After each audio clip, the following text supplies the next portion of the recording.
Hello friend, नमस्कार दोस्तों। आज इस वीडियो में हम लोग सॉल्व करेंगे माध्य और मध्यक मध्यमा के मैथ के बारे में। दोस्तों माध्य यानी कि इंग्लिश में मीन कहते हैं और मध्यमा यानी कि दोस्तों मीडियन कहते हैं। माध्य और मध्यमा के अंकों के बारे में हम लोग आज बात करेंगे। तो चलो दोस्तों, आज का पहला क्वेश्चन दिया हुआ है, यदि k 2k+1 2k+5 और 2k+9 का माध्य 30 है तो k का मान क्या होगा। दोस्तों मान के चलिए, ठीक है, माध्य मान लेते हैं ए एक नंबर है, बी एक नंबर है, सी एक नंबर है, डी एक नंबर है, ई एक नंबर है। कितना नंबर है दोस्तों? 4 नंबर है। 4 में से अगर इसका माध्य पूछेगा, क्या पूछेगा दोस्तों? इसका अगर माध्य पूछेगा, यानी कि इंग्लिश में कहते हैं दोस्तों, इंग्लिश में कहते हैं मीन पूछेगा, तो हम लोग क्या आ जाएगा? A plus B plus C plus D. ठीक है दोस्तों, A plus B plus C plus D plus E बटे में लिखेंगे दोस्तों 5, यानी कि दोस्तों कुल पदों का योगफल, कुल पदों का योगफल, इसका जो फॉर्मूला है दोस्तों, कुल पदों का योगफल। ठीक है दोस्तों, पदों का योगफल बटे में लिखेंगे दोस्तों कुल पद, कुल पदों की संख्या, कुल पदों की संख्या। ठीक है दोस्तों, कुल पदों की संख्या। ये हो गया इसका बेसिक फॉर्मूला, किसका दोस्तों? माध्य यानी कि दोस्तों मीन का। और मध्यमा, दोस्तों मध्यमा अगर पूछेगा, ठीक है, मध्यमा यानी कि दोस्तों मीडियन पूछेगा, तो इसका फॉर्मूला क्या हो जाएगा दोस्तों? मान के चलिए 1 2 3 4 5, बीच में कौन है? बीच में है दोस्तों सी, यानी कि मध्यमान यानी कि दोस्तों बीच में, मध्यमान यानी कि दोस्तों बीच में। तो यहाँ पे दोस्तों 1 2 3 4 5, 5 + 1 बटे में 2, यानी कि 6 बटे 2, मतलब थर्ड नंबर जो रहेगा वही हो जाएगा आंसर। यहाँ कौन सा है दोस्तों? सी है थर्ड नंबर, तो हम लोग का मध्यमान हो जाएगा सी। अगर दोस्तों ये नहीं रहता, मान के चलिए ए ई नहीं है, तो कितना है दोस्तों? 4 ठो है, तब क्या होगा दोस्तों? तब लेंगे दोस्तों बी और सी का अंदर, बी और सी का बीच वाला, यानी कि दोस्तों 4/2 प्लस लिखेंगे, क्योंकि 4 पद है, पद कितना है दोस्तों? एन कितना है? 4, 4/2 प्लस 4/2 प्लस 1 के बीच में, यानी कि दोस्तों इसको काटेंगे 2 आएगा, इसको काटेंगे 2 आएगा, 2 प्लस सेकेंड प्लस थर्ड वाला के बीच में जो नंबर आ रहा है उसी को लेंगे, यानी कि b + c/2। यहाँ आ जाएगा दोस्तों b + c/2। तो दोस्तों ये सब था इसका बेसिक रूल। ठीक है, अब हम लोग सॉल्व करेंगे मैथ। ओके दोस्तों, आज का पहला क्वेश्चन दिया हुआ है, यदि k 2k+1 2k+5 2k+9 का माध्य 30 है तो k का मान ज्ञात कीजिए।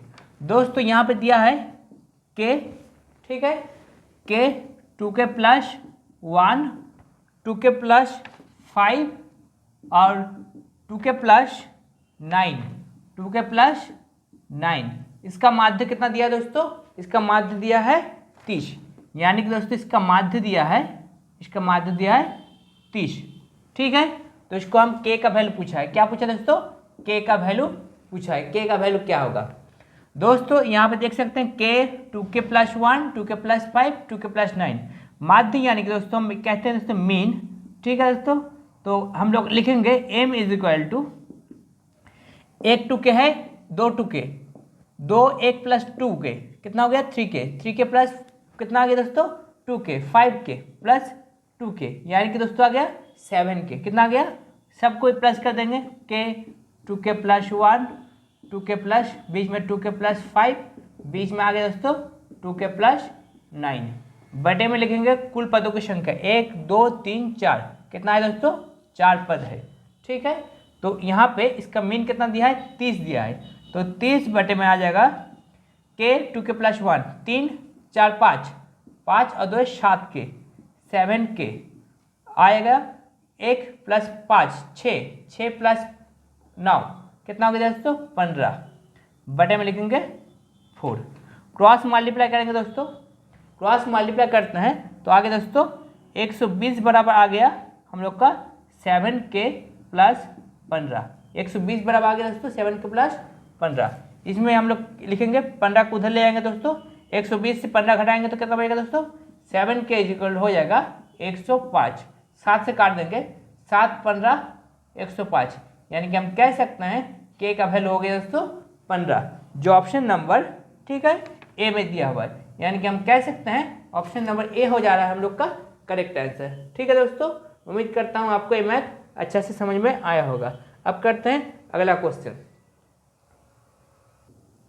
दोस्तों अगला क्वेश्चन दिया हुआ है 8 प्रेक्षणों का माध्य 10 है, इनमें 3 और प्रेक्षणों को जोड़ा जाता है और नया माध्य 12 हो जाता है। 3 नए प्रेक्षणों का माध्य क्या है? दोस्तों यहाँ पे दिया हुआ है 8 प्रेक्षणों का ठीक है दोस्तों माध्य दिया है। 8 प्रेक्षणों का माध्य है दोस्तों कितना 10 दिया है, यानी कि हम कह सकते हैं 8 प्रेक्षणों का कुल हो जाएगा दोस्तों कितना, कुल हो जाएगा 10 गुना 8 मतलब 80। ठीक है, 8 प्रेक्षणों का कुल हो जाएगा दोस्तों 80।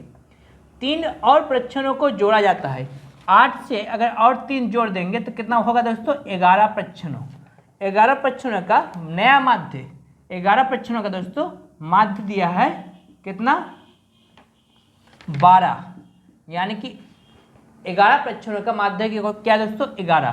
तो हम कह सकते हैं 11 प्रेक्षणों का कुल हो जाएगा दोस्तों कितना, कुल हो जाएगा 12 गुना 11। 12 को अगर 11 से मल्टीप्लाई करना है तो क्या करेंगे, एक को इधर लिख दिया, 2 को इधर लिख दिया, बीच को प्लस करके यहाँ लिख दिया, यानी कि 132 हो गया। कितना हो गया दोस्तों 132। अब पूछा है जो अंतिम 3 संख्या है, ये जो 3 संख्या है इसका माध्य क्या होगा, इसका माध्य क्या होगा दोस्तों। हम लोग का कितना आया 11 संख्या का कुल आया 132, 8 प्रेक्षणों का कुल है 80, यानी कि हम कह सकते हैं 8 11 माइनस 8 मतलब 3 प्रेक्षणों का दोस्तों कुल कितना है, 3 प्रेक्षणों का कुल है दोस्तों, कुल है कितना 132 से हम लोग 80 को माइनस कर देंगे, 132 से 80 को माइनस कर देंगे तो हो जाएगा दोस्तों 2 5 52। 3 प्रेक्षणों का कुल हो गया दोस्तों 52, तो 3 प्रेक्षणों का या फिर हम कह सकते हैं ठीक है 3 प्रेक्षणों का माध्य क्या होगा दोस्तों, 3 प्रेक्षणों का माध्य होगा, माध्य निकालेंगे दोस्तों, यानी कि 52 बटे में 3, 52 बटे में लिखेंगे दोस्तों 3। जो इसको अगर भाग करते हैं 3 1 के 3, 3 7 21, 1 बच गया, पॉइंट खिलाए 3 3 9, 3 3 9, यानी कि 17.33, जो ऑप्शन नंबर सी में दिया हुआ है। यानी कि हम कह सकते हैं ऑप्शन नंबर सी हो जा रहा है हम लोग का करेक्ट आंसर। ठीक है दोस्तों, उम्मीद करता हूँ आपको मैथ भी अच्छे से समझ में आया होगा। अब करते हैं अगला क्वेश्चन। दोस्तों अगला क्वेश्चन दिया हुआ है x plus 3, x plus 5, x plus 8 और x प्लस 9 प्रेक्षणों का माध्य है 9। अंतिम 3 प्रेक्षणों का माध्य क्या होगा? ठीक है दोस्तों, तो दिया हुआ है एखने x प्लस 3, x प्लस 5 और x प्लस 9, x प्लस 8 और x प्लस 9, इसका माध्य क्या दिया है दोस्तों? इसका माध्य दिया है हम लोग को ठीक है कितना 9 दिया है। पूछा है अंतिम 3 प्रश्न यानी कि x plus 5, x plus 8, x plus 9 का माध्य क्या होगा। तो इसको क्या क्या क्या करेंगे दोस्तों, माध्य ए में यानी कि दोस्तों कुल पदों की संख्या क्या लिखेंगे, कुल पदों की संख्या। ठीक है, बटे में लिखेंगे दोस्तों संख्या। ठीक है, अब देख सकते हैं x plus 3, x plus 5, x plus 8, x plus 9, 1 2 3 4 5x कितना आ गया यहाँ पे 5x आ गया। 3 प्लस 5 कितना होता है 8, 8 प्लस 8 कितना होता है 16, 16 प्लस 9 कितना होता है दोस्तों 24, 1 25। बटे में लिखेंगे दोस्तों कितना 1 2 3 4 5, 5 संख्या है, 5 से भाग देंगे तो हम लोग का आ जाएगा, ऊपर में 5 कॉमन लेते हैं 5 आ जाएगा x प्लस 5, 5 से भाग देंगे 5 बचे 25, यानी कि हम लोग का हिसाब से माध्य आ रहा है दोस्तों x प्लस 5, लेकिन उसमें क्वेश्चन में दिया है माध्य 9, यानी कि हम कह सकते हैं x प्लस 5 बराबर हो गया दोस्तों 9, x प्लस 5 बराबर आ गया दोस्तों 9। मतलब हम कह सकते हैं x इज इक्वल टू हो जाएगा दोस्तों 9 माइनस 5 इज इक्वल टू 4, जो ऑप्शन नंबर, ठीक है दोस्तों। अब x का वैल्यू आ गया, पूछा क्या है, अंतिम 3 प्रक्षणों का माध्य क्या है।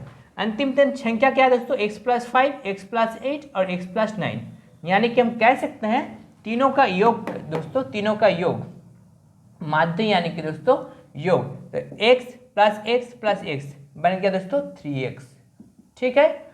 8 प्लस 5 प्लस 8 13, 13 प्लस 9 कितना आ गया दोस्तों 22, 13 प्लस 9 आ गया 22, बटे में क्या लिखेंगे दोस्तों 3, क्योंकि संख्या कितना है 3। x का वैल्यू कितना आया दोस्तों 12, 4 आया, इसको वैल्यू पुट करेंगे 3 इंटू 4 प्लस 22 बटे में लिखेंगे दोस्तों 3, आ गया दोस्तों 3 चौका 12, 12 प्लस 20 कितना आता है 32, 32 प्लस 2 34 बटे में आ गया दोस्तों 3, यानी कि हम कह सकते हैं अंतिम 3 प्रक्षणों का माध्य होगा दोस्तों, माध्य यानी कि मीन होगा 34 बटे में 3, जो ऑप्शन नंबर डी में दिया हुआ है, यानी कि हम कह सकते हैं ऑप्शन नंबर डी हो जाता है हम लोग का करेक्ट आंसर। उम्मीद करता हूँ आपको ये मैथ अच्छा से समझ में आया है दोस्तों। इस चैनल में हम लोग रोजाना वीडियो देते हैं, आप लोग वीडियो देखते रहिए और चैनल को सब्सक्राइब कर दीजिए और बेल आइकन भी प्रेस कर दीजिए, ताकि पल पल की नोटिफिकेशन आपके पास आता रहे, और दोस्तों में भी शेयर कर दीजिए। जय हिंद, जय भारत।